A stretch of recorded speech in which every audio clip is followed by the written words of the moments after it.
네, 여러분 안녕하십니까? 장재혁 법학연구소 대표 장재혁 교수입니다. 예, 안녕하세요. 법무법인 대한중앙 대표 조기현 변호사입니다. 네, 오늘은 법무법인 대한중앙 대표 조기현 변호사님 모시고 수험생분들이 궁금해하실 만한 쟁점들을 한번 여쭤보는 시간을 갖도록 하겠습니다. 우선 형법 관련해서 제가 경찰 중심 학원에서 지금 형법을 강의하고 있어요. 학생들이 궁금해하는 게 과연 무죄 추정의 원칙이 정말 현실에서 적용되고 본인들이 나중에 경찰이 돼서 수사할 때 어떻게 적용되는가 그걸 궁금해하는데 경찰서 많이 다니시잖아요. 예, 조사 참여 많이 갑니다. 관련해서 가볍게 좀 얘기해 주시면.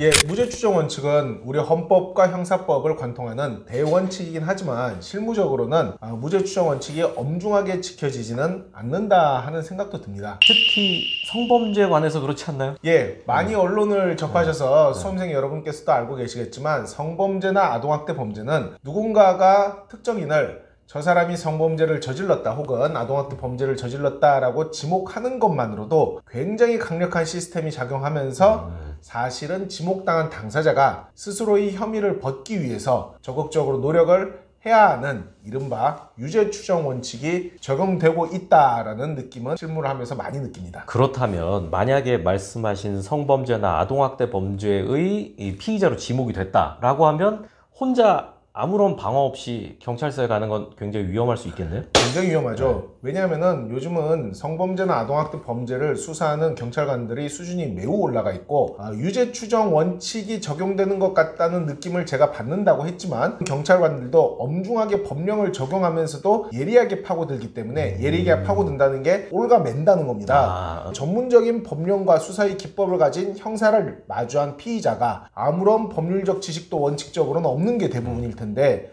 그냥 마주하게 되면은 몰아가는 이 올가미에 걸려들어서 빠져나올 수가 없습니다. 그래서 성범죄나 아동학대 범죄처럼 사실상 유죄 추정 원칙이 적용되는 범죄는 제1회 경찰 조사 때부터 반드시 변호사가 동석할 것을 권장합니다. 얼마 전에 노량진에서 제 수업을 들었던 수험생 한 분이 이제 저한테 전화를 하셔가지고 자기가 지금 인천 모 경찰서에 끌려와 있다. 1호선 타고 요 노량진으로 출근하던 와중에 자기가 성추행범으로 몰려서 이제 거기 와 있는데 보통은 이제 수험생들이 그렇게 저한테 뭐 요청을 할 때 이렇게 바로바로 저는 해주진 못하거든요. 저는 뭐 변호사도 아니고. 근데 너무 사안이 엄중해 보여서 제가 바로 전화를 했는데 그 경찰 준비하고 남학생이고 이거 덩치도 좀 좋고 함에도 울먹울먹거리고 있더라고요. 그 사건은 어떻게 됐죠? 그 사건은 지금 아직 진행 중입니다. 아직 진행 중입니다. 그 수험생께서도 사안이 지금 엄중하게 조사 중이라고 느껴진다면은 변호사를 선임했는지 모르겠지만 지금이라도 좋은 변호사를 만나서 조력을 받아야 본인의 억울함을 해소할 수 있을 것이라고 생각합니다. 만약에 이제 변호사님께서 그렇게 성추행으로 몰린 학생이 있다고 가정했을 때 그 학생의 이제 변호인으로 동석을 한다라고 하면 어떤 부분을 중점적으로 이렇게 대응을 해주시나요? 가장 중요한 거는 그 위치입니다. 위치. 어디에 여자가 있었고 어디에 남자가 있었고 그 위치에서 만약에 접촉이 있었다라면은 접촉이 고의적인지 살피는 것인데 크게는 두 가지를 살펴야 되겠죠. 위치에서 접촉이 있을 수 있는지 여부. 경우에 따라서는 전혀 접촉하기가 아주 어색한 불가능한 장소에서도 접촉이 있었다고 지목당하는 경우도 있습니다. 두 번째로는 접촉이 있을 만한 위치라면은 고의성이 있는 접촉이었는지 혹은 사람이 붐비는 과정에서 비의도적인 접촉이었는지 이 부분을 중점적으로 살펴달라고 하며 동시에 진술 하나하나에 주의를 줘야 됩니다. 애매한 질문은 다 자백으로 취급이 됩니다. 미필적 고의 때문에. 미필적 고의. 그렇죠.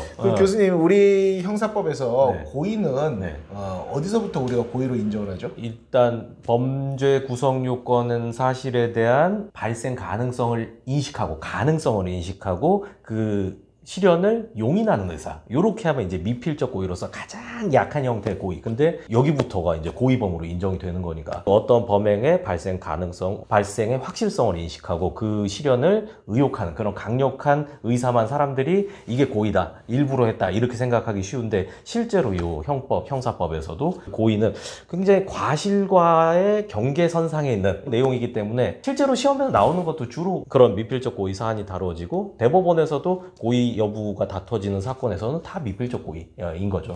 그것 때문에 진술에 매우 주의를 하셔야 된다는 겁니다. 예를 하나 들어볼까요? 지금 강제추행 얘기가 나왔으니까 지하철에서 1호선에서 사람이 붐볐다.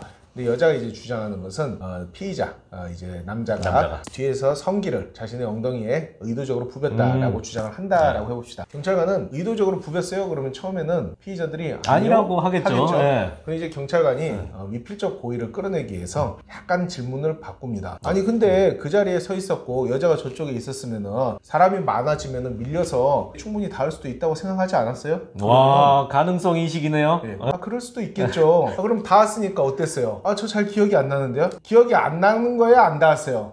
기억이 안 나는데. 그럼 여자가 안 닿았는데 닿았다고 했겠어요? 그럼 닿았으니까 닿았다고 했겠죠. 그럼 닿았는데 왜 가만히 있었어요? 그냥 자백. 이렇게 가는 겁니다. 경찰관이세요?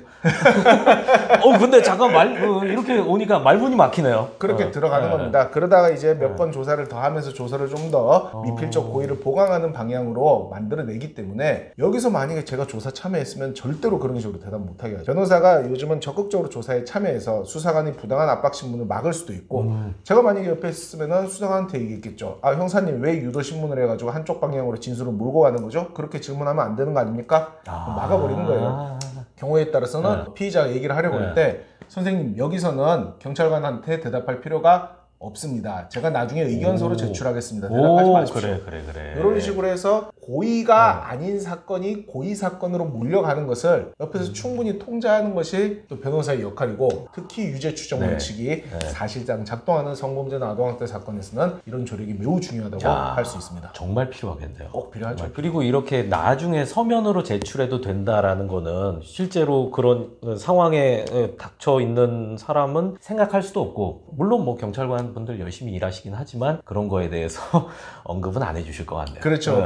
경찰관이 추후에 서면으로 제출해야 된다 이런 얘기 안 하고 그냥 경찰관 같은 경우에는 그런 질문을 할 때 대답 안 하면 무조건 불리해요 이런 식으로 몰아가기도 합니다. 심리적인 압박을 가해서 대답을 하도록. 그거는 이제 현장에서 수사하는 경찰관들이 나빠서 그런 게 아니라 직무를 수행하다 보면은 우리 어릴 때부터 경찰관이 어떤 역할을 한다고 배웁니까? 도둑을 잡죠. 그렇죠. 경찰관은 기본적으로 범죄 혐의가 있는 사람으로부터 뭔가 범죄 구성 요건을 해내야 된다라는 훈련을 받고 그런 직업적인 활동을 하다 보니까 자꾸 그런 방향으로 접근을 하게 됩니다. 중립을 지키기는 어렵죠. 직무의 성격상. 그렇죠. 그러다 보니까 반대편에서 보강해주는 변호사의 조력이 필요한 것이 아닌가 생각합니다. 듣고 보니까 꼭 필요하겠구나 라고 생각이 듭니다.